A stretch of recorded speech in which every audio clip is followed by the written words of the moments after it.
Boy, you had me from the start. By the way you stared, the way you wrote up for me, yeah. Man, I felt your energy. Wasn't used to being loved and treated differently, yeah. But something went wrong, the signals got crossed, and now we're on completely different pages. Let's go where we were, where no one gets hurt. Baby, keep it right there, don't you stress the flow. You're trying to pick the pace up, we should take it slow. Baby, keep your focus, don't you make me change my mind. If you love me, baby, don't you switch up the vibe. Baby, don't you, baby, don't you, baby, don't you switch up the vibe. Baby, don't you, baby, don't you, baby, don't you switch up the vibe. Boy, you take me on a trip. Always up and down and back and forth in merry-go-round. I just wanna get it right. But when you go left, I'm stuck here feeling left behind. Cause something went wrong, the signals got crossed, and now we're going different directions. Let's go where we were, when no one gets hurt. Baby, keep it right there, don't you stress the flow. Trying to pick the pace up, we should take it slow. Baby, keep your focus, don't you make me change my mind. If you love me, baby, don't you switch up the vibe. Baby, don't you, baby, don't you, baby, don't you switch up the vibe. Baby, don't you, baby, don't you, baby, don't you switch up the vibe.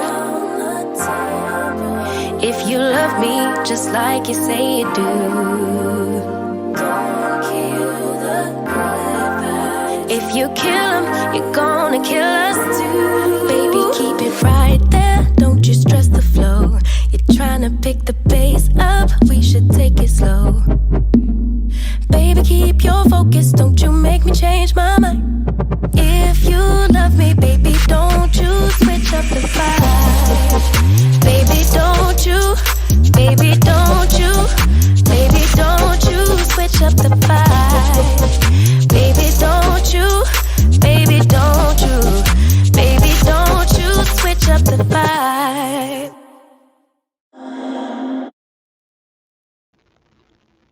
Hey, welcome to, what is this, episode 5, something like that.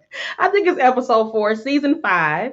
Welcome to another live episode. Y'all, I have been enjoying this live a season. When I first started, I wasn't quite sure. Okay. When I first started, I was like, yeah, I think I made a mistake. But this has been amazing. We've had amazing guests and amazing conversations.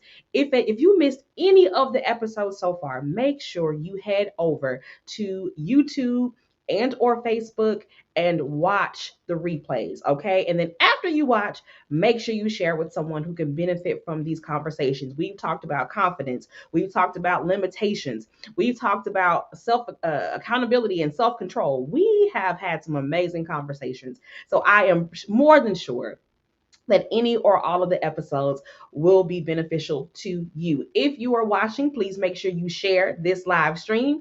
Let someone know that the Ever Evolving Podcast is live. And if you are watching the replay, hello, you can still share after you watch. Make sure you are subscribed to our YouTube page so that you can have the post notifications, the live notifications turned on so you know when we are going live. All right. That's enough of that. I hope you all have had an amazing day. We have made it, y'all. It is Thursday. Okay. It's been a long week. It's been a rough week, but I hope that this live finds you well. Tonight, we are having an amazing conversation with my guest, Angela Thomas of A Real Nurse podcast. And we are having a very, very important conversation about COVID. Yes, I know you're probably sick of hearing about COVID. So am I. But I do believe that there are some important things that we need to be geared up for as it pertains to the new year. Y'all, 2022 is right around the corner. And so I wanted to have a conversation with Angela, who is my personal advocate. Okay, we're going to talk a little bit about that in just a moment. But my personal advocate after having COVID, and she has some important information, especially for us skin folk. Okay, I believe that we really need to hear from someone who looks like us and someone who's on the front line. So I want you to stay tuned, and in just a moment, I will bring Angela on, and we will jump into this important conversation. Y'all ready? Okay, I don't think y'all share. Are y'all ready? Because when you share, let me know you're ready. Stay tuned. The ever evolving, the ever evolving, the ever evolving. This your podcast. The ever evolving, the ever evolving, the ever evolving. This your podcast. All right, all right. Hey, Angela. Hey, how are you? I am well. It is the end of the week. This is the second episode of this week, so I'm doing pretty good. No complaints. Fantastic. Awesome. Awesome. So I'm excited to have you here. I've been on your show, but it is a pleasure to have you on mine. We're having a very important conversation tonight, and I couldn't think of anyone better to have this conversation regarding COVID with than my personal COVID advocate. Okay. Listen, when I tell y'all I had COVID and I didn't know who else to call, I called Angela. And when I tell you she advocated for me, it's super important to have an advocate, y'all, especially us black folk. Okay. But she was like there, told me what to tell the doctors, told me what to ask for. And I literally was like negative in like 5 days. And I just followed the steps that she gave me. And I'm not saying that that would work for everyone, but I'm saying it was important to have someone to go to. So I could not think of a better person to have this conversation with than you. So let's jump into it. Okay. First of all, introduce yourself. Who is Angela Thomas? Well, I am a nurse, as you've already identified. I'm a mom. Um I love to travel. And more importantly, for me, nursing is more like my ministry. I know without a shadow of a doubt, it's what God put me on this earth to do. And a part of nursing is advocating for your patients. And so, that's it in a nutshell. And so that led me to start my podcast, a Real Nurse podcast. And the reason for that is that I do a lot of patient and family education, but there's always this common themes. It was like 5 areas that always kept repeating itself. And I'm like, well, I can educate this one person. So I wanted a platform where I could go and try to educate the masses so that I don't keep encountering the same issues. And oftentimes they have devastating consequences. So it is my mission, even if it's one person at a time, just to educate, enlighten, and let everybody know whatever you're going through, you can get through it. But like you said, you got to have an advocate. You gotta have an advocate. Now, do you feel like us as a community, especially Black community, that we are reluctant to be informed, or we don't have the resources and the information coming through our communities to be informed? Did that in some way inspire you, or what made you say, "I want to educate people"? Because we hear the news, we hear the stories. So, what made you say, "Yeah, I want to educate people"? Like I said, it was this common theme, and one of the biggest common issues that I ran across was it's not simple, but I say simple, but it's really not. But as a community, I don't think we were ever taught how to really consider our finances, and then Mhm. how to, if we were fortunate enough to build some generational wealth, how to secure it and pass it on with the least amount of complications. I'm quite sure we all know about, maybe Big Mama or someone worked, they had a home or whatever, but without that will, all heirs are entitled to that. And so, or the misconception that I have to be wealthy to have a power of attorney or to have a will, and things of that nature. But if something happens to you, and you don't delegate someone to act on your behalf, then the state, whatever state you're in, is going to, there's, every state is a little different. But who's responsible for making decisions for you? And it may not be the person that you want. I'll give you a quick example. A couple of months ago, I had a situation where this lady was still legally married, but had been separated. Well, guess what? He can make decisions. Right. Yeah. Right. Wow. So I think that it's not, of course, like you said, the financial piece, but I think that we also lack that generational knowledge. Like you Correct. said, that, we can still, there are resources available where we still can get or find the best care, especially in these times. So let's jump into it because Okay. I don't want to prolong the night. What have you seen on the front lines in the last year and a half, but particularly also in the last 3 months? What have you seen as it pertains to COVID? What I've seen is that surprisingly, Black and brown, we still are lagging in taking the vaccine. Um, I'm seeing younger individuals, if we will recall when COVID first hit almost 18, 19 months ago, the messaging was that it's older people and you had to have all these multiple comorbidities that put you at risk. And while some of that was true, I think the messaging was wrong. And so it led to this ideology that if I'm not of a certain age, then I'll be okay. Right. And then we got a monkey thrown in the wrench called the Delta variant. And so what I'm seeing now is that it's younger individuals 40 and younger. And now we're even seeing it, the hospitals are full, the pediatric hospitals are full. On the front line. So that's one thing from the patient side of it. The other thing is that healthcare workers they're exhausted, they're tired. And it's not just the physical. I don't think people understand the mental toll that it takes on you, because remember, we went several months where there was no visitation.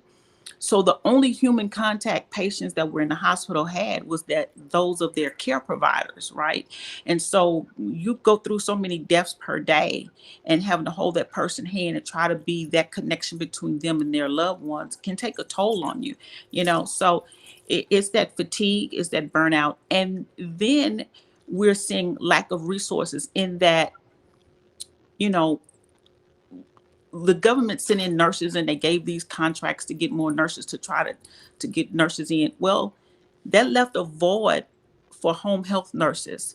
And so one of the big challenges that I have is when my clients go home, it's becoming almost impossible to even get home nursing out there. And this is just not related to COVID. We got to think about, the patient that's at home because they have cancer, the patient that's at home because they have heart disease or what, wounds or surgery, whatever.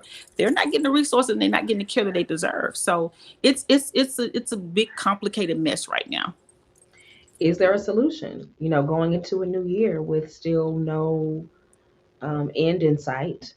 Is there a solution? Like, how do us, even as patients, help?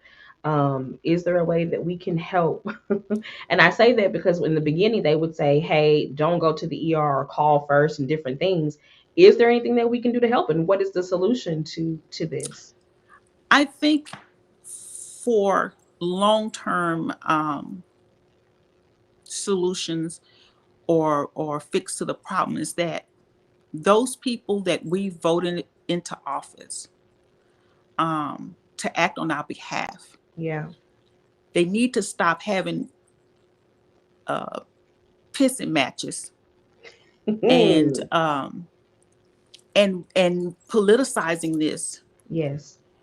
We're so divided and fractured as a country right now, and the notion that we've taken a disease that is so deadly and made it a political thing, and we can't get over that hurdle.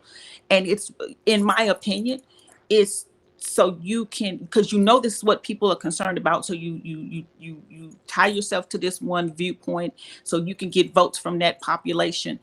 And it has just created such a hostile environment, right? Yeah. And Yeah. I think until people stop using it for political gain Hmm. and really come with the scientists and get the information out there like it should be, and educate, we're going to continue to see this, because the only way we're going to be able to put a stop to this is that we're going to have to put some things in place. So even for those individuals who do not want to be vaccinated, right, we should have had a way to track to see whether those individuals were tested positive for COVID, not SARS, because there's a difference. COVID. So SARS is the bacteria, or the virus. I'm sorry, is the virus. Okay.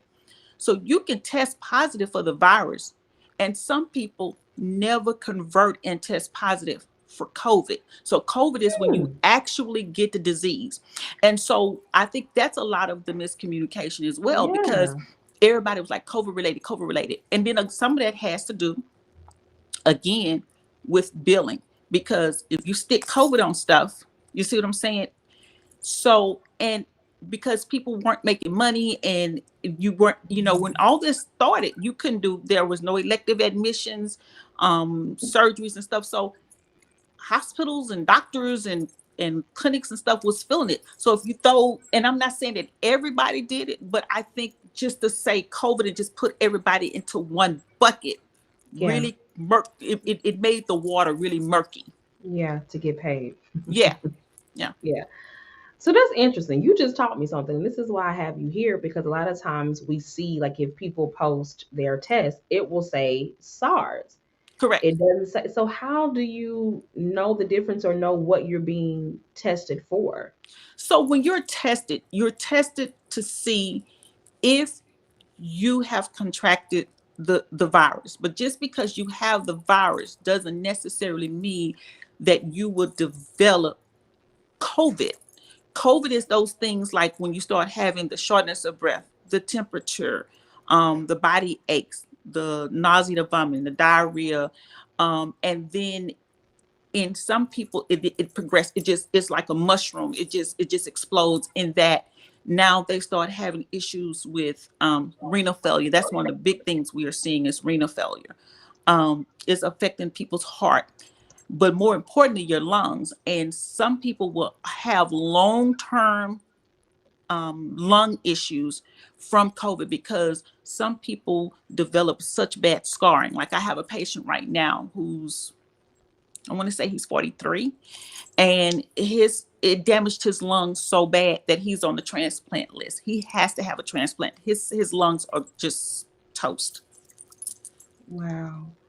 Oh my gosh. So yeah, this really helps. This is helping me. Another thing I want to ask is, you were saying what you're seeing as far as in, hospital, those that are hospitalized. I want to debunk something, because you just taught us something with the SARS versus COVID.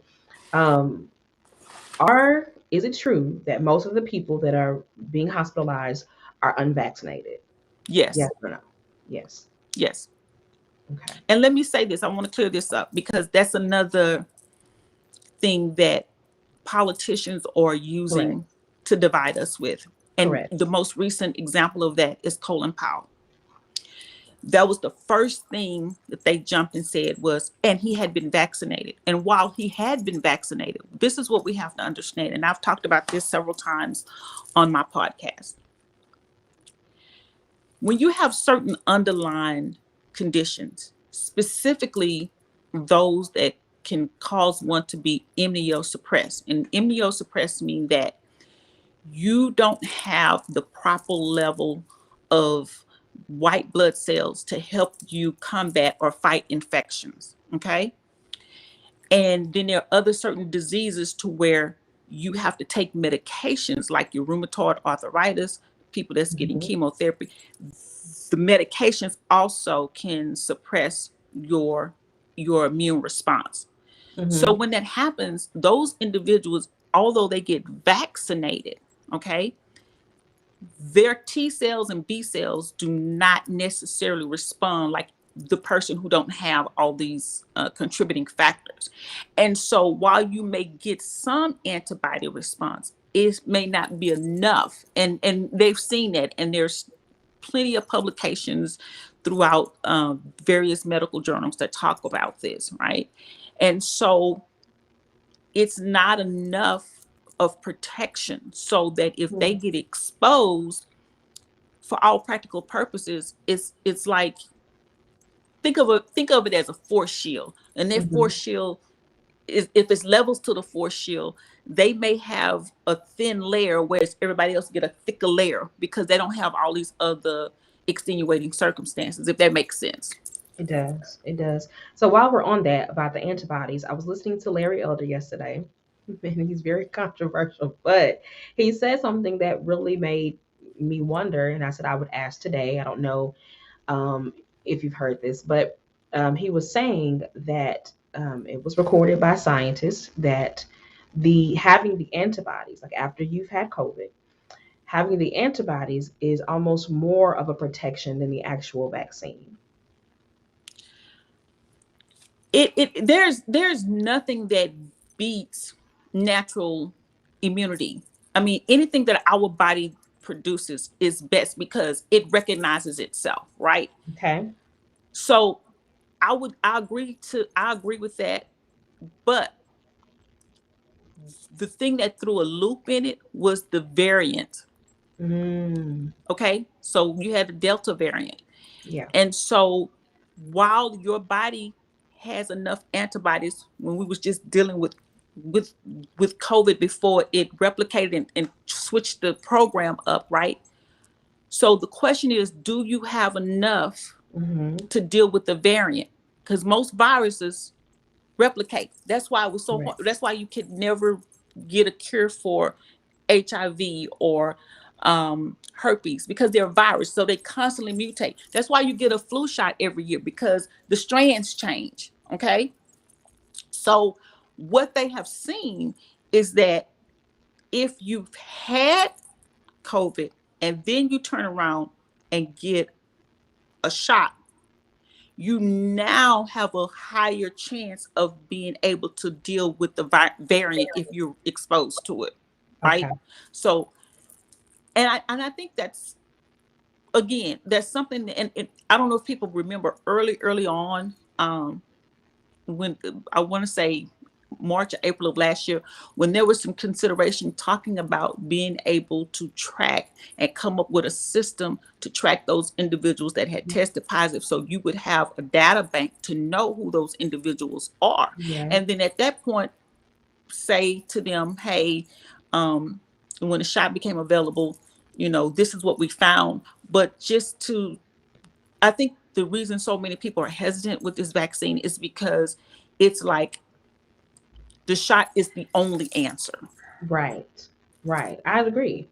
I think that was my issue in the beginning. And let me give this disclaimer. Neither one of us are saying get it, don't get it, and listen, you do what you do. But I wanted to provide a platform that is informative, so that you would have concrete facts and answers as you're making decisions. Because I know some people are still considering, and then again to debunk some of the things that we do hear in the media or see on social media. So that is the reason for this conversation. Let me make that clear. So do not at me. Don't send me no emails. Me neither. Don't send me Me no neither. DMs. I Okay, either Yeah. one of us, because we are just, we're just having Information. a conversation. Okay, we Correct. ain't telling you to do or don't do. All right. Okay. While we're there, we do have a question here, and the question, this is actually one of my questions, so I'm glad they asked. Have you studied the mixing of vaccine shots? Is there a benefit or risk to taking a different vaccine as the booster? Because recently they did say about the mixed match. If you got one, you can get a different booster. Is there a benefit or a risk to taking a different vaccine as a booster? Well, if I'm not mistaken, and I'm kind of tired, so I can't remember when I read it, but I want to say I think it was Tuesday that the approval was given Mm-hmm. for, I want to say, Moderna and J&J. But before Correct. I finish this answer, let me say this. Mhm. This is just from what I've read. I try to stay on top of the latest information. What I'm sharing is by no means diagnosing or telling anybody what to do. This is just my opinion of what I've seen, what I've read, and I follow two physicians who I have very high regards for, who do a fantastic job on trying to educate anyone, but particularly the Black and Brown community. Mhm. So the approval was given, I want to say Tuesday, for Moderna and J&J to be cross-matched, or to be, you can have one, and then if you took Moderna, then you can get J&J. And what they have seen is that there has been some benefit to those individuals who do so, right? Just like, for those who had COVID, you have the antibodies. There's some benefit. The research, the data is there to show that you have greater protection if you so choose to get the vaccine. Okay. So there's a benefit. I hope that answers your question. Moving forward and kind of going to, more of a conclusion of this conversation, I want to ask, what can we expect in the days to come? Again, we are closing out 2021. Who thought we would still be here? But as we are coming to this new year, what can we expect? Again, you being on the front lines, I don't know. I don't want to speak negatively and say, will it get worse before it gets better? But what can we expect? I think that sadly, the healthcare profession failed in how we communicated things. And then it didn't help that the prior administration we had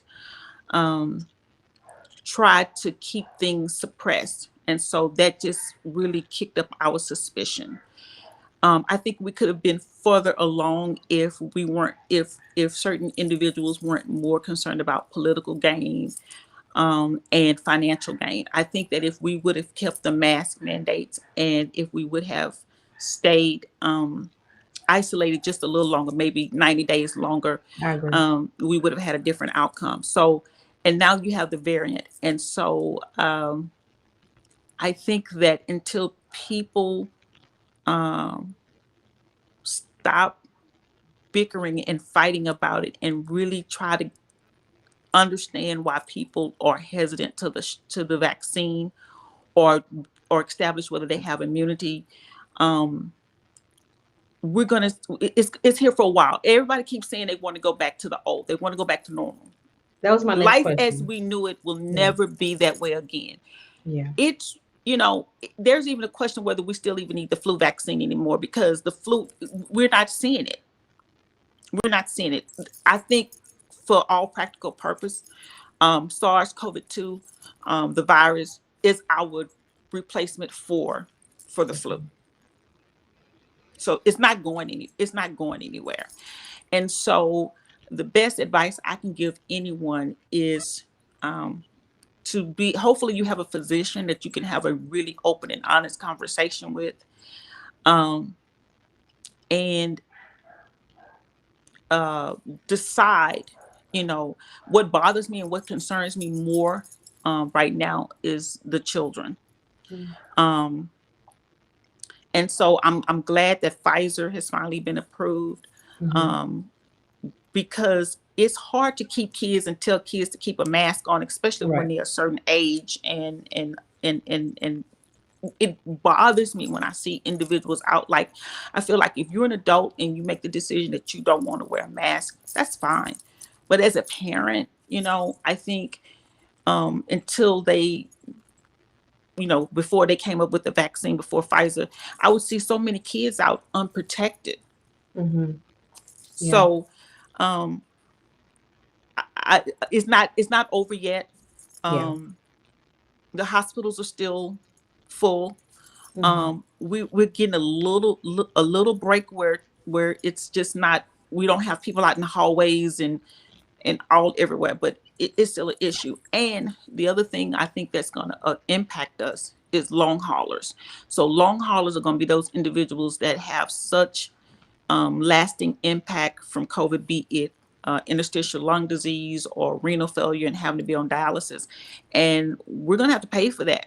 Insurance companies is not in business to lose money. Listen, and I work for one. I need my job. So, you know, the cost is going to be passed on to Yeah, us. yeah.